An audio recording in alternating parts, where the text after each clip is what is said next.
A few months ago, I was watching television in my living room when I heard the first howl. It reverberated through my bones like something from my darkest nightmares, leaving me temporarily immobile with the shock of it. After a few moments, I tried my best to regain my composure, reassuring myself with a forced laugh of self-deprecation that it was most likely just a stray dog. I told myself that it had just startled me with its suddenness, nothing more. After all, I reasoned with myself, the mind likes to exaggerate things. The rest of the night passed without further events, and I went to sleep, having all but forgotten. My dreams, however, were less forgiving. In them, I stumbled through darkened woods, heard echoing howls that seemed to come from every direction at once, was haunted by the feeling of piercing eyes following my every movement. When I finally woke a short while before dawn, I was covered in sweat. A lingering unease clung to me until daybreak. The next few weeks were pretty uneventful. Rarely, I would, on occasion, hear some strange sounds as if someone was walking in another room, but nothing that I wasn't able to shrug off as my imagination. The worst thing that happened was a recurring dream similar to the first I'd had. I would find myself walking down a dark stretch of country road located near my home at night. The dirt road stretched out in front of me, seemingly for an eternity, while the trees on either side formed a dense canopy that only allowed for a few stray shafts of moonlight. As I walked onward, I would always hear movement to either side, just out of sight. I remember only on rare occasion catching brief glimpses of silhouettes in the dark. Always I could feel eyes on me. Aside from the occasional dreams, it was about a full month from the first night before I heard the howling again. This time, it was not singular, but a series of overlapping howls that gathered to form a melancholy crescendo. It seemed like the howls came from every direction at once, and with such piercing clarity that I could have sworn the sources were almost on top of me. I was horrified. There was something that just felt fundamentally wrong about these howls. I covered my ears and closed my eyes, trying to will away the horrendous cacophony. I truly felt like I was going to be driven to pure insanity by the piercing sounds of it all. As embarrassing as it may be, I was in the fetal position rocking back and forth with my arms over my ears when the howling finally subsided. I was trembling from fear to the point where it must have taken me a full minute to even stand. Trembling, I made a quick lap around my house, shutting all my curtains and ensuring that my doors were locked and deadbolted, never lingering by any of the windows for long. When I finally reached the sliding glass door leading to my back porch, I heard footsteps.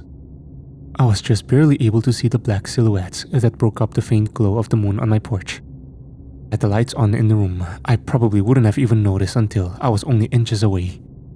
Slowly, I reached into my pocket and pulled out my cell phone, all the while aware of the distinct sensation of their eyes upon me.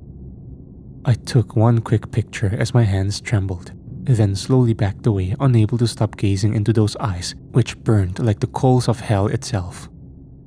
Eventually, I inched back enough to duck into my hallway, sliding to the door as fear took hold and drained the strength from my legs. With my back pressed to the wall, I fumbled for the hall light switch, part of me expecting to hear the telltale sound of breaking glass at any moment. Nothing. No glass breaking. No footsteps on the porch. Absolute silence filled the air. Not even the chirping of crickets reached my ears. Pulling out my cell phone and staring at the screen, not even daring to look at the picture I had taken. My hands shook as I tried to figure out who to call. Who could I call? Ghostbusters?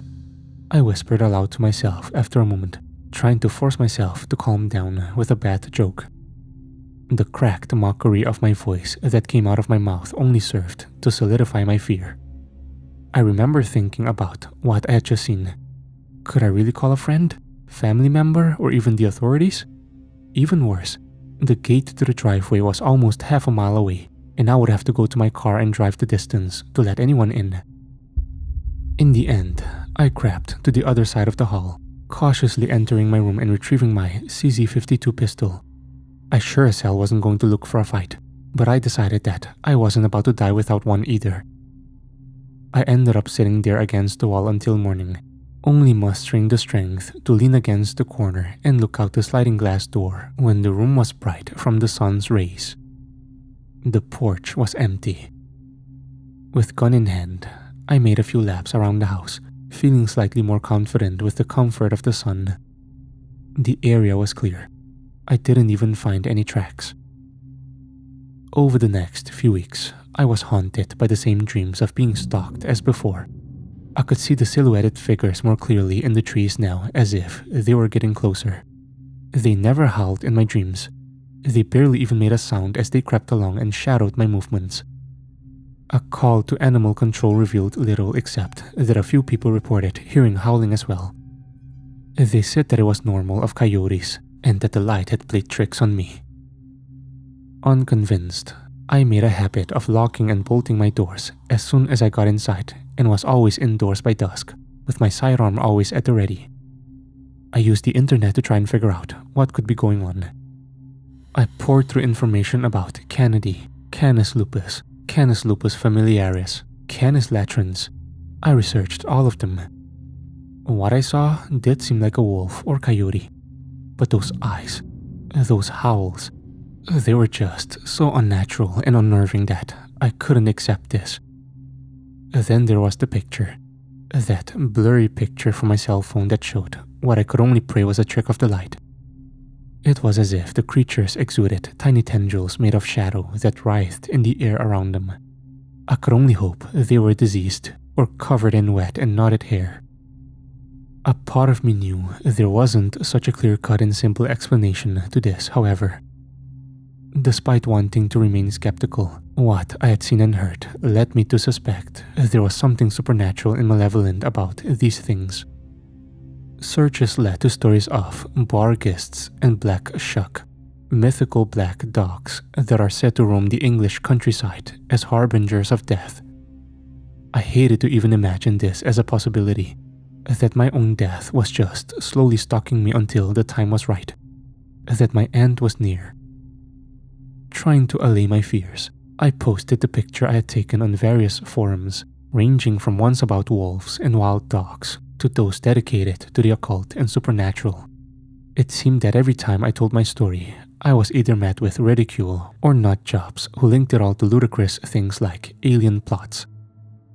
I caught a few leads eventually in news reports.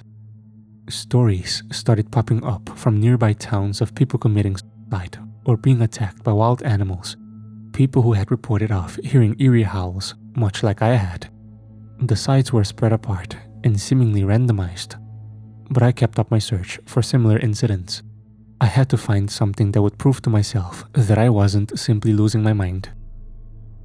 Sadly, all I could do was keep searching and hope to eventually find some sort of meaning to it all. Finally, 4 nights ago, my dream changed. After walking for so long, I could finally see the end of the road. I was horrified. A few 100 feet in front of me, the road simply stopped, vanishing into a wall of trees. In shock, I stood there, staring at the throng of old pines, wondering if I should turn back. I had scarcely a moment to think before I saw it. Out of the center of the mass of trees plodded a large black wolf-like creature. Barely more than a shadow, its eyes pierced the darkness as it eyed me. Behind those eyes was an unmistakable malice. Even more frightening, there was an unmistakable intelligence in them. I was frozen. After what seemed like an eternity, the beast sprinted at me. As the distance closed, I could see its body clearly covered in black tendrils that flowed in the air as if its very essence was reaching out to devour all around it. Instinctively recoiling, I braced myself for the impact as it lunged at me, covering my stomach and neck to try and save myself. At the very moment in which I knew that everything was over, its haunting howl echoed through the night and caused me to wake up with a start. My heart was pounding in my chest as I woke. My hand was already reflexively gripping the pistol that I now kept under my pillow. Sitting upright, I was trying my best to catch my breath when I heard and saw it. Like a black smoke, it poured through one of the darkened corners of my room, almost seeming to suck the light from the area around it. As more and more started to creep in, I could clearly see those damned red eyes that were now dripping with blackened blood and a muzzle full of razor-sharp teeth starting to form. What happened in the next few seconds will be forever burned in my brain. I got off only 3 shots between the time it had formed and lunged on top of me. I remember in the back of my mind, I was shocked that it even had physical form as the impact knocked me backwards onto the bed. My gun was knocked out of my hand as it pinned me and pushed its muzzle towards my throat. Its eyes were burning flashes like cigarettes in the dark, leaving bright trails as it maneuvered for a good bite. With one hand, I gripped its throat while with all my strength fighting to keep its gnashing teeth from my neck. While struggling, the putrid stench of 1,000 rotting corpses assailed my lungs as its breath washed over me. With my free hand, I groped frantically across my nightstand in a state of panic for some kind of improvised weapon. I was keenly aware of the sensation that my entire body was going numb. Those writhing tendrils of darkness seemed to permeate my very flesh. Everywhere they flowed through my body felt like it was submerged in freezing water. I had lost all sense of feeling in my arm that held the creature at bay by the time my hand touched the base of a familiar metal surface. My touch lamp blazed to life. In an instant, the snarling atrocity which lumbered over me seemed to fade from existence. Nearby, I heard a loathsome howl that echoed through my ears like a curse, then dissipated into nothingness. It took hours for me to regain feeling in my arm and my body, but I lay there until morning in complete and utter terror. Had the light driven it back? Was pure luck the only reason I was now alive? I could scarcely believe that it wasn't all some sort of hallucination. I wish it had been something as merciful as insanity. In bed, I remember pondering my situation, trying to put some sense to this all. 3 shell casings laid strewn across the floor, and there were no holes in my wall. I wasn't sure how to feel about that. It told me a few things, however. There was no blood, but that beast had been hit, and I was able to touch it. The sudden bright light seemed to have driven it back. But I had heard it later, so I doubted that it was fatal. It had appeared out of the darkest corner, so it possibly needed to manifest in darkness. Oh yeah, it also stalked me in my fucking dreams and toyed with me, only to then follow me into my bedroom and try to rip my throat out. I had no clue what the hell it was. I felt like I would never know what was going on. I started leaving all of my lights on all night and switched all of my bulbs to 100 watt. Saving power isn't exactly high on my list of priorities anymore. I've tried staying awake forever. Didn't turn out so well, but I can't remember what I dreamed of these past few nights. That's something I really don't find myself regretting. I've heard it nightly, outside, howling, walking around on my porch. I don't think anyone can ever become accustomed to that accursed howling, but it doesn't completely paralyze me with fear anymore.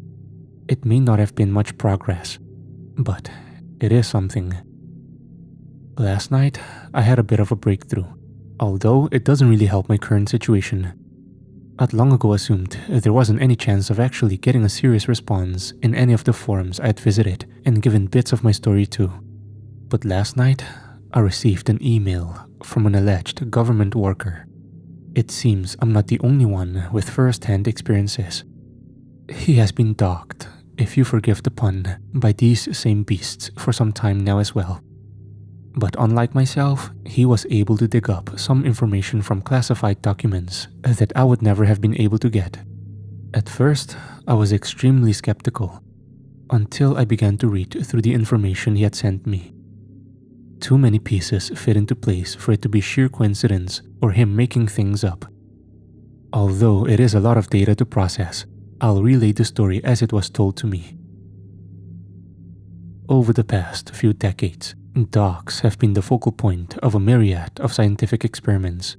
Soviet scientists, for example, used them extensively in their experiments, From studies of the effects of weightlessness on the body to attempts to preserve living organs outside the body. Some died in orbit as the first animals to ever travel into the blackness of space. Countless others died deep in underground labs under the surgeon's knife in countries around the world. Not all of them, however, remained dead. Dr. Peter Safar, the inventor of CPR, introduced the concept to the army that must have seemed laughable at the time. He suggested that you could keep a body in suspended animation for hours by replacing all the blood in a body with an ice-cold saline solution. It was shelved for nearly 2 decades. But again, eventually dogs were put on the chopping block in the name of science. Organs were torn and bones were broken, only to be repaired by the ones who did the damage. The saline was drained after hours of operation. Blood was reinserted into the corpses, and their hearts were jump-started. Safar was right. You could keep a patient in stasis for hours until they could be operated on, then resurrected. It was an astounding medical breakthrough, one that would soon be twisted into a blasphemous mockery of its original purpose. Despite many practical applications for saving trauma patients and wounded soldiers, this treatment is still not in widespread use, at least not as originally intended. The government decided to do what it had always done with new technology designed to benefit mankind. The decision was made to weaponize it. Once more, due to repeated successful reanimations, man's best friend was placed firmly in scientists' sights once more. Thus began the project henceforth known as the Kerberos Project. Whoever gave it this moniker likely thought it was extremely clever. If only they had known just how fitting their choice was. It was surmised that, while in this state of suspended animation, procedures which would almost certainly kill a living creature from shock could be carried out with significantly reduced risk. In this vein, the original plan was to test concepts on the canines, which would then be carried over to select active Special Forces troops if successful. One of the primary goals was to make physiological enhancements that would make the test subjects much more resilient in combat. Wolf dogs were selected as prime test subjects due to their often larger and sturdier frames that resulted from crossbreeding. The first test subjects were put under with the aim of implanting subcutaneous body armor in the form of layered titanium plates, which would theoretically be able to deflect bullets. While many were able to survive this procedure, the scientists were completely unable to find an acceptable balance between weight and protection. Results varied from dogs who couldn't move under their own weight, which were slightly resistant to small caliber rounds, to dogs which were highly mobile, but statistically no more likely to survive small arms fire than a dog without the augmentations. Many subjects were lost to suffocation through their own weight, while light armored dogs were simply put under, yet again, their armor removed. Eventually, the solution was found in sheets of carbon nanotubes woven into a lightweight fabric that was both flexible and able to resist small arms fire. The resulting armor was a mere 0.6 mm thick and capable of flexing freely. An astounding 70% ratio of tested dogs survived the procedure and showed an astounding resistance to small caliber handgun and rifle rounds. Having proven the plausibility of a bulletproof super soldier, they began to focus on potential offensive enhancements to the animals. Again and again, the dogs were put into a suspended state and operated on. No real breakthroughs were to occur, however. Notions such as replacing claws and fangs with much sturdier and sharper materials resulted in the animals shredding themselves into grisly ribbons when they attempted to scratch themselves. It was in this period, however, that abnormalities started to make themselves clear. The wolf dogs that had been under the knife the most started to show signs of instability. They ran into the walls as if chasing an unseen foe. They snarled and growled at vacant corners. It seemed that prolonged and repeated death and reanimation had resulted, unavoidably, in brain damage. The decision was made to continue the studies and to see just how many times the dogs could withstand the process before they were unable to fully function. The symptoms became worse and worse.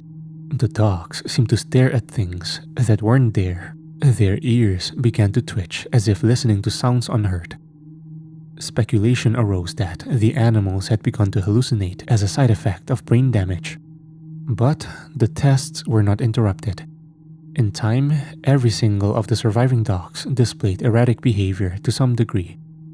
The ones that had been subject to the most experiments had started to even show signs of a weakening vascular system. Their heart rates slowed to an almost death-defying pace, and their eyes began to fill with red as if all their capillaries had burst. Extreme cases began to develop where blood actually started to slowly pour from the eyes and nose of the animals. These cases were accompanied by an incredibly darkening of the fur and behavior that, if applied to a human, would be classified as paranoid schizophrenic behavior. Both fear and aggression were markedly increased. The dogs alternately slunk from and/or bit at anything around them, be it real or imagined. The order came down from the high brass that these red-eyed beasts were too unpredictable for practical applications or to even continue research on. Research was confined to an observation-only basis. Within a week, the first reports of howling on the base began. Dogs began to disappear from their cages, each time with no trace as to how they had escaped. All of the cages found empty had been magnetically locked, and there were no records that indicated loss of power. With each night, reports of strange howling grew as the numbers of subjects inside the lab dwindled. Sightings of black wolf silhouettes were reported by the guards, often seen vanishing around a corner to never be located again. The corpses started turning up on the 5th morning. 12 dead. In the nearest town, people were found dead in their beds, at their computers, and on their couches. Some had their throats ripped open. Others had their entrails devoured entirely. This was easily attributed to the escaped animals. But the most puzzling thing is that a few of the homes had been locked, without any signs of forced entry. Frightened townspeople recounted hearing an ominous howling throughout the night that seemed to be coming from every direction at once. Some even reported witnessing strange movements in the shadows and claimed to have been stalked by creatures with dark red iridescent eyes. Within 16 days, all of the remaining animals, totaling over 200, had inexplicably vanished from their cages. During this period, the omnidirectional nightly howling that pervaded the nearby countryside pushed people to their mental limits. Local police were inundated with calls from panicked individuals who had locked themselves in their homes, afraid to turn out the lights or even sleep until morning. It wasn't until the end of the 3rd week that the death toll began to wane into nothingness. Reports of the eerie howling started to be confined to the most rural of homes before they stopped entirely. The total of missing and dead were tallied at 97, with 18 deaths attributed to suicide. Of the suicides, 4 were notable for happening in the victims' beds and for a complete lack of physical trauma or traces of known drugs or medications in their bloodstreams. In the end, non-disclosure agreements were signed by staff. The government wiped its hands of responsibility and claimed the incidents in town were due to a massive rabies outbreak. All data was classified as top secret and summarily filed away. This is basically the meat of the information he gave me. As far as I can gather from our correspondence, this happened originally in a remote location in Arizona, which was blacked out of the files. Given my location in rural South Carolina and the fact that I have only witnessed a few at most, I could only assume that most of these animals have branched off into small packs and have been roaming ever since. Sadly, I can't do anything but speculate on the details of what really happened based on what I've seen. The conclusions I've drawn only serve to horrify me even more, but I can't think of any better explanations. These dogs were taken into the realm of death dozens of times, only to be ripped back into our world. What if, each time, they took a part of the realm of death itself back with them? It's as if they began to feel and see that which exists on both sides of the veil of death simultaneously, and it cracked their minds. They underwent this turbulent transformation into some sort of semi-physical manifestation of the other side, becoming literal avatars of death. Now this transformation is complete, and they aren't broken-minded killers anymore, but stalking agents of the afterlife that like to toy with their victims before taking them down. At will, it seems that they can manifest out of the blackness and travel the void between both worlds. Somehow, neither alive or dead, but something in between. I don't know if they can be killed, but the light holds them at bay. Earlier, I gathered all of my courage when I heard my demonic stalker on the porch and confirmed this theory. I slowly opened the back door after I had flooded the room with light. I locked eyes with the beast, but he simply glared with hatred through the glass door. He made no attempt to press forward through the light. It was a horrific few moments, but I had to be sure that the light could offer protection. I now feel like a prisoner of my own home, but at least I am alive for as long as I have power. One fear keeps repeating itself in my mind though. What happened to the 4 reported dead in their beds with no explanations why? Did they reach the end of the same road that I did and simply never woke up? They're out there. They're hunting. The only advice I can offer is to keep your lights on and try not to dream.